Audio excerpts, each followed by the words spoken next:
about, oh, 6 weeks, 8, 10 weeks to really, this was working every day of the week. We worked 5.5 days a week, 8 hours a day. And so we were making pots, 8 hours a day. We didn't even have to worry about making clay because that was done for us there at the Leach Pottery and all. And we didn't worry about glazing because we never finished anything that was worth saving.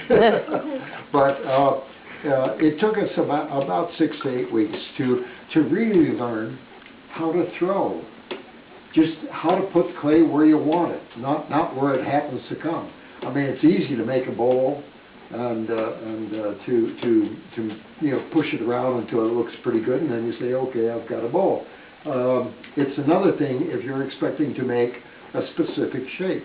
And in running a pottery, the Leach Pottery had a catalog. They had certain specific forms which they produced, and these were repeated again and again and again. And this is a thing that Leach had gotten from not only the Japanese training that he had, where that's the approach, but even the traditional British potters, where the potters made a line of work that the people needed to run their farm or to run their household, and then so they expected the potter to produce that stuff.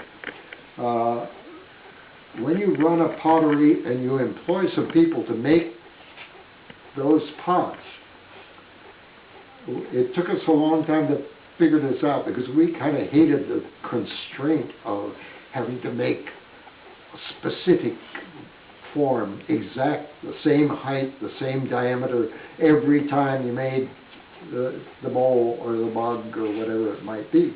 And I realized after we got out of there that that's the only way a functioning pottery can work if it's going to earn a living.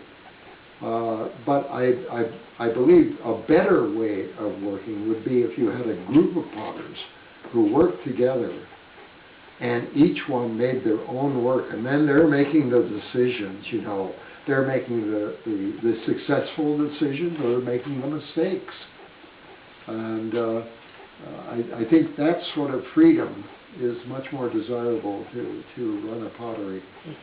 But how you finance it, I don't know. When Leach and Hamada first started Bernard's Pottery in England, they were both young, beginning, well, they weren't beginning potters. Hamada had been potting for some time, and Bernard had too. But, they were learning what they wanted to do and how they wanted to do it. And that took a long time. And that's when some of the most exciting pots were made at the Leach Pottery. And when it became a business, the pots were well designed and they were okay. They were some of the best made in England at the time, but they weren't the real top-of-the-line stuff that Bernard himself made. He was not involved in our day-to-day production. He made his own work, and it was sold at exhibitions and so on. So that's the difference. And I don't know, each person just has to figure out a way to make it for themselves. I've known other potters who have had people making their forms. And good as they may be, I don't like the finished product. But that's a personal reaction there.